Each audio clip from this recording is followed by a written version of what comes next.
Aku ingat pertama kali melihatmu. Kau masuk ke dalam hidupku tanpa permisi, berputar bagai gasing di dalam pikiranku.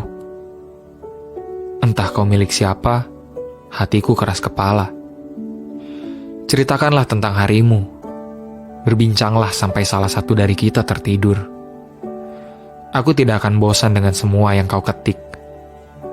Betapa sering aku menduga-duga, adakah kode yang tersirat dalam kolom chat kita? Aku tidak mau berdrama, tapi aku tidak bisa mengeluarkanmu dari kepala. Aku tergila-gila, hingga tak tahu lagi mesti berbuat apa. Ini semacam hasrat purba yang lebih tua dari manusia. Jika kau percaya akan jodoh, mungkin ini adalah contohnya. Dan aku tidak berbicara perihal parasmu, atau apa yang kau punya. Ada sesuatu tentangmu yang membuatku merasa baik-baik saja. Entah apa. Kau selalu mampu membuatku jujur mengenai segala hal, kecuali satu, perasaanku. Andai saja aku mampu memberitahumu.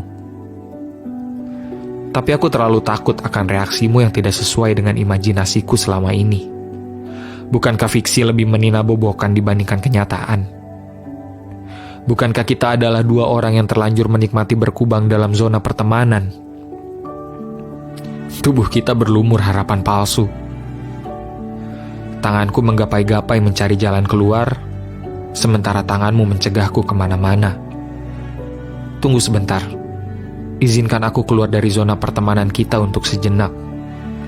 Akan kutunjukkan padamu sebuah gerbang menuju dunia paralel. Mari, ikut aku ke sana.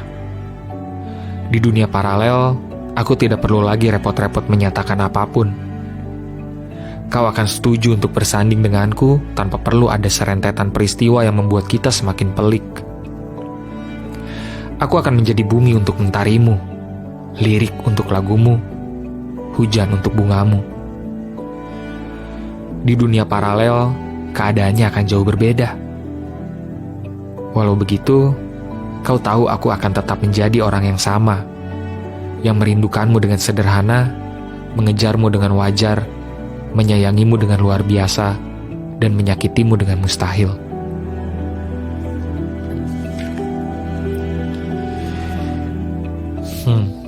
Apakah tangis masih menghiasi pelupuk matamu? Apakah lara masih menaungi keseharianmu? Aku harap kau belajar lagi berbahagia. Jangan khawatir mengenai kabarku. Aku masih mencoba untuk baik-baik saja. Memamerkan senyum palsu untuk seorang badut sepertiku adalah hal biasa. Mana berani aku menjatuhkan hati di sebelahmu. Aku yang hanya bertugas menghibur negeri dongeng ini sudah cukup bersyukur dengan apa yang kita punya. Meski hanya sejenak, sebelum akhirnya sesosok sempurna dengan kuda putihnya membawamu pergi lagi dan lagi. Betapa kau riang setiap kali aku menghiburmu dengan hidung tomat dan wajah bercat putihku. Tawamu lepas, mata coklatmu berbinar. Sial. Beruntung sekali dirinya bisa sewaktu-waktu menatap mata yang seakan tercipta untuknya itu. Ketidaktegasan adalah sesuatu yang ada di antara kau dan aku. Kurang ajarkah jika hatiku berharap lebih setiap kali kau menyandarkan kepala lelahmu di bahuku? Kau memang mahir menuai harapan di hatiku. Menaruh harapan padamu seakan menggenggam duri-duri di batang mawar, membuatku berdarah. Tapi aku tak kunjung pergi. Bak orang dungu, aku bisikan lagi kata-kata rindu, menitipkannya di ketiak malam, sebelum rindu itu terlampir pagi hari di depan pintu kamarmu. Kau tersipu, membalas rinduku dengan senyuman. Ya, sebatas senyuman. Aku tidak pernah tahu di mana sebenar-benarnya perasaanmu bermukim. Menyayangimu adalah soal keikhlasan. Bukan keikhlasan untuk terus-terusan diberi harapan semu, melainkan keikhlasan untuk menyadari bahwa memang seharusnya kau berhak bahagia. Urusan apakah aku yang membuatmu bahagia atau bukan, itu tak jadi soal. Aku harap hari ini kau baik-baik saja. Aku harap kau mengerti arti diamku. jangan risau. Aku sudah dan akan selalu bisa berpura-pura tersenyum.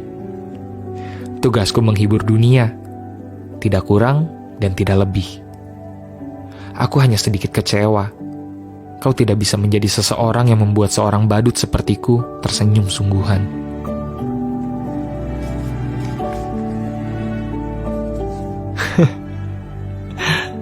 Kudengar seseorang berhasil menghancurkan hatimu. Hampir saja aku yang terbiasa bertepuk sebelah tangan ini bertepuk tangan sambil memuji-muji karma.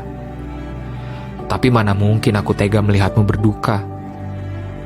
Orang bodoh macam apa yang membiarkanmu terluka? Hah? Kau yang kuyakin tercipta saat Tuhan sedang gembira, sebenar-benarnya pantas mendapatkan yang terbaik. Atau jika tidak, izinkanlah aku mencoba memberikan yang terbaik. Kau menangis deras. Katamu, ia pergi meninggalkanmu kedinginan di ujung bumi. Bahkan di saat seperti ini, kau masih berusaha tegar. Kita sama, entah terlalu pintar menyembunyikan perasaan, atau terlalu bodoh untuk menyatakannya.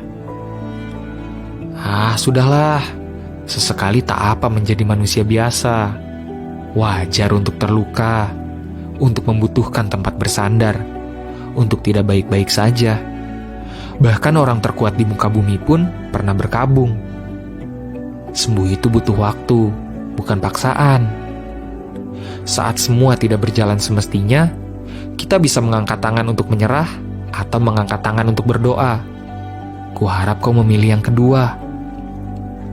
Ayolah, hentikan isakanmu. Apa harus memprioritaskan orang yang hanya menjadikanmu pilihan? Hei, kau bukan pilihan ganda. Dia bukan jawaban. Dan hidup kalian bukan kertas ujian. Bukan rejeki dia, tapi rejekimu untuk kelak dapat seseorang yang bisa memprioritaskanmu. Yang tidak punya hati jangan dimasukkan dalam hati. Yang tidak punya perasaan, jangan dibawa perasaan. Yang main-main tidak perlu dianggap serius. Kalau kau sedang rapuh, simpan sejenak hatimu. Biarkan proses dalam waktu menyembuhkan. Perasaan memang tidak bisa diburu-buru, tapi juga jangan berlama-lama meratapi seseorang yang tidak bisa menghargaimu. Dekatkan dirimu pada orang-orang yang membuatmu bahagia. Merekalah yang harus kau jaga. Yang lainnya hanya menumpang lewat. Jadi, sebelum menoleh lagi ke belakang, pastikan kau lihat seseorang yang menantimu di depan. Mengenang masa lalu bukan berarti harus mengulang. Kalau dia tidak bisa menghargai kesempatan baik yang kau beri dirimu sendiri kesempatan untuk mendapatkan kisah yang lebih baik. Karena yang benar-benar peduli akan menghentikan air matamu jatuh, bukan membuat air matamu jatuh. Ketahuilah, beberapa tangan melepaskan genggamannya saat hidupmu bertambah sulit agar tanganmu kosong dan bisa digenggam oleh seseorang yang takkan pernah melepaskanmu.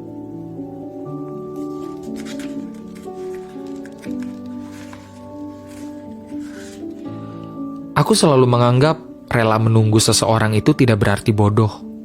Itu hanya berarti teguh pendirian. Karena sekuat apapun kita menyangkal sesuatu yang dikatakan oleh hati, sekuat itu pula hati akan berusaha mendesak. Mungkin karena itulah aku tidak bisa meninggalkanmu sendirian. Meski dengan biadabnya, kau bertingkah seolah aku adalah buku harian yang cuma kau isi dengan keluh kesahmu tanpa perlu kau tanyakan bagaimana perasaanku. Kemudian kau mencari penghilang rasa sakit untuk meredakan hari-harimu yang suram. Aku pun dengan sukarela menjadi pemeran pengganti untuk meredakan malam-malammu yang muram. Aku yang mendengarkanmu hingga jam 1 pagi adalah aku yang kau nafikan lagi dan lagi. Kau yang masih tenggelam dalam kenangan adalah apa yang ingin kuselamatkan. Celakanya, aku malah ikut terbenam dalam skenario yang kau ciptakan. Dan kita menjadi terbiasa untuk pura-pura tertawa. Padahal, kau dan aku tahu, aku mendambakanmu yang mendambakannya. Sampai kapan kita harus begini? Sampai nyaliku terkumpul untuk kau empaskan? Atau sampai kau terbang lagi menuju pelukan yang lainnya. Ternyata menjadi juara kedua itu sama saja dengan berpacaran dengan seseorang yang tidak pernah ada secara nyata. Kalau kau benar-benar menyayangiku, kau takkan menjadikanku juara kedua dari sejak awal. Menyebalkan. Aku ingin kau rindukan. Aku ingin kau kejar. Aku ingin kau buatkan puisi. Lalu, aku akan bertingkah tak peduli, agar kau tahu rasanya jadi aku.